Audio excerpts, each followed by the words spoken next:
Welcome back to Cockadoodle Coo, where we discuss a very real threat to all humans, the chicken apocalypse. I'm your host, Pete Wallace, and I'm here to sound the alarm, raise awareness, and prevent catastrophe. Episode 33, The Shape of Evil. People watching for the Illuminati have it wrong. They're not looking at the appropriate indicators for trouble. It's not a triangle or pyramid you should be watching out for. It's an oval, the shape of an egg. And the signs are all around us. Chickens are up to no good. The oval and its three-dimensional relative, the egg, are all around us. Sure, other animals produce oval-shaped eggs, of course. Birds, crocodiles, tortoises, turtles, frogs, fish, platypuses, platypi. But again, how often do you have a fried tortoise sandwich or platypus nuggets?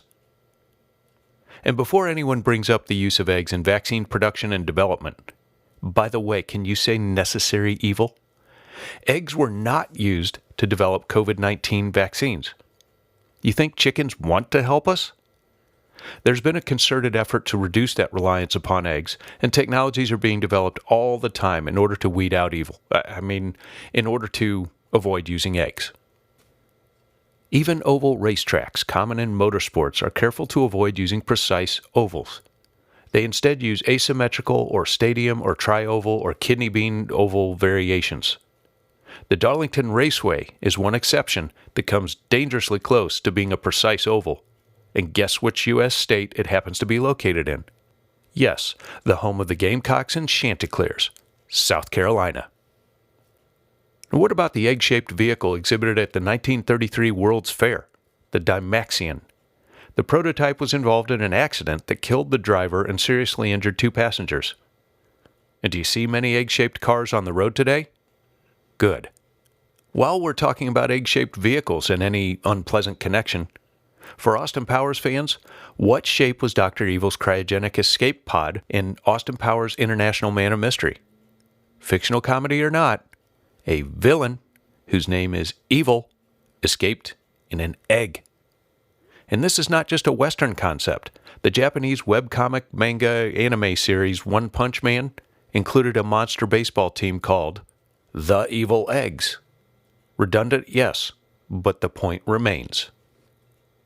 Then there's the famous Fabergé eggs, created in Russia.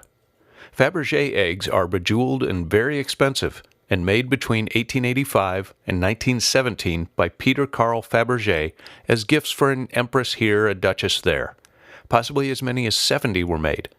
In my mind, the phrase lipstick on a pig seems to apply here. Talk all you want about the Bolshevik Revolution of 1918, but the Fabergé family was forced to leave Russia around that time. And I think we know why. With Valentine's Day behind us, I'd also like to touch on candy. There's the famous Cadbury egg. After being in business 50 years, Cadbury introduced its first egg, which was actually just dark chocolate with chocolate drops in it. But then 100 years after starting the company, they introduced cream-filled eggs, complete with yellow and white filling. I guess controversy draws headlines and attention, but why besmirch the reputation of chocolate like that? Speaking of candy and chickens, look up the phrase, worst Halloween candy. Candy corn tops the list every time. Why? The evil common thread between chickens, Halloween, and candy corn. In the U.S. in the late 1800s, when candy corn first appeared, about half of Americans worked on farms, and most Americans didn't think of corn as people food. Clearly, this was an effort to try and upset the farming community. As we now know, it's more like the fruitcake of Halloween. We'll be back after this break.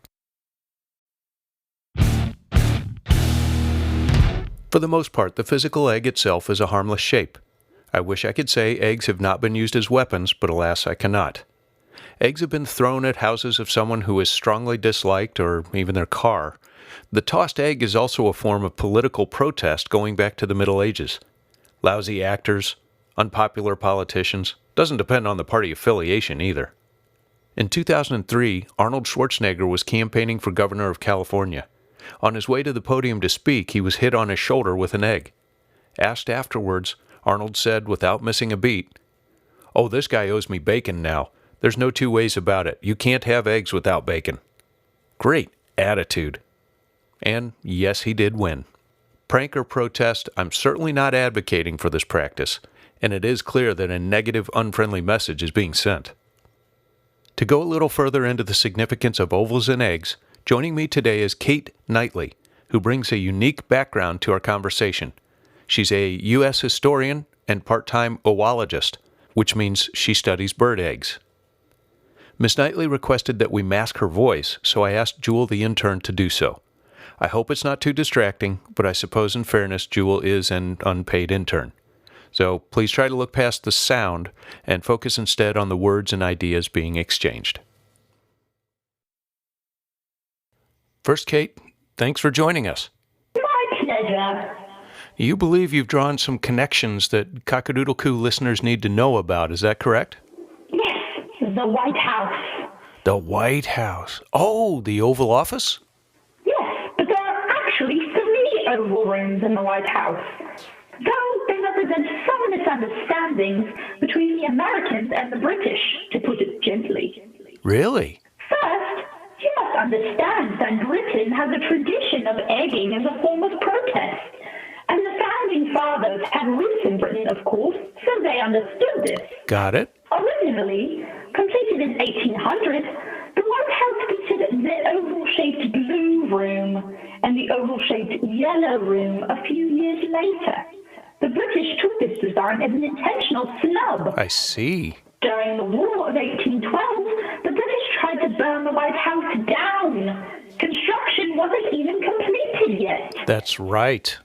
Later, in the 1800s, oolology became increasingly popular in Britain and the United States. So this interconnected back and forth of eggs and protests and fighting hadn't faded away. Definitely not.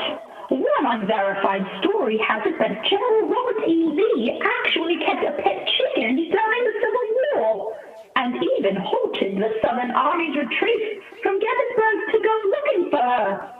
Ouch. Well, perhaps the fog of war and all. For comparison's sake, did Ulysses Grant have any pets? He did. He had horses and a couple of dogs. No chickens.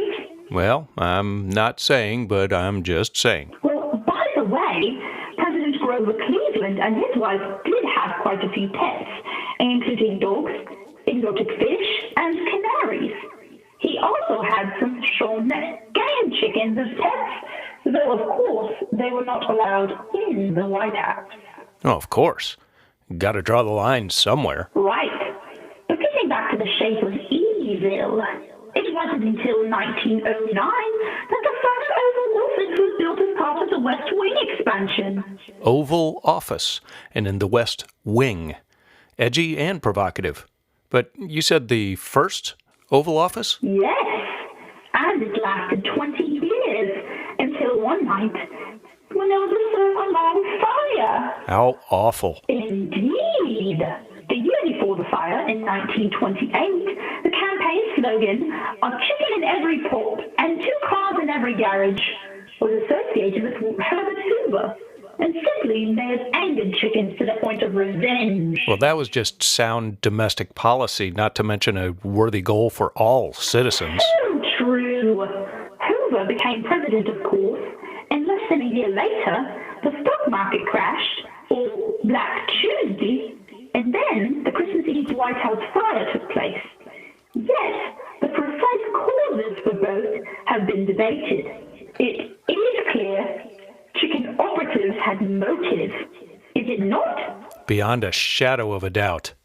Plus, the White House was not insured, and I think the chickens knew it. Ruthless.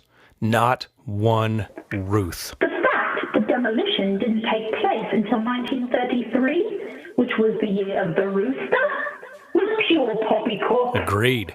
They're not that good. Nevertheless, our modern Oval Office, as we know it, was rebuilt in 1934. In 1950, President Truman ordered a complete gutting of everything but the exterior walls. I suspect he was rather disgusted and uneasy, working directly in the shape of evil. Can't blame him there. She is not wrong. This is a lot to take in and a lot to think about. We just need to work together and keep each other informed. So I'd like to remind everyone that we've set up a hotline for tips and leads or feedback, comments, and questions. Leave a message and maybe you'll be heard on our next listener call-in episode. The number is 740-301-1723. Please note, this number is not for emergencies. Once again, the number is 740-301-1723. We look forward to hearing from you. It's hard to believe our first episode came out just over 1 year ago. The Cockadoodle crew has grown. The show is now heard in at least 17 different countries, so we thank you for your support. Now, to end on an upbeat note, I'd like to share a quick update on the Instagram egg post used in protest of Kylie Jenner's most liked record. It now has over 54 million likes. Now that's some serious protest.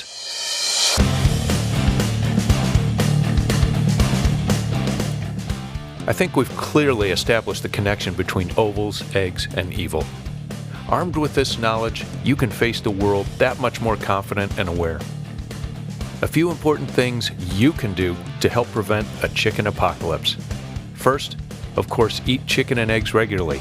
And by the way, deviled eggs sound evil, but you can still eat them. They're just stuffed and spicy. Just remember, every meal with chicken or eggs is a minor victory. Second, support local farmers and go to farmers markets whenever you can. Last, educate yourself and share the knowledge. Subscribe to this podcast and follow Cockadoodle Coo on Instagram, Twitter, Facebook, or our YouTube channel. Leave a message on our hotline. Just remember, together, we can prevent the unthinkable.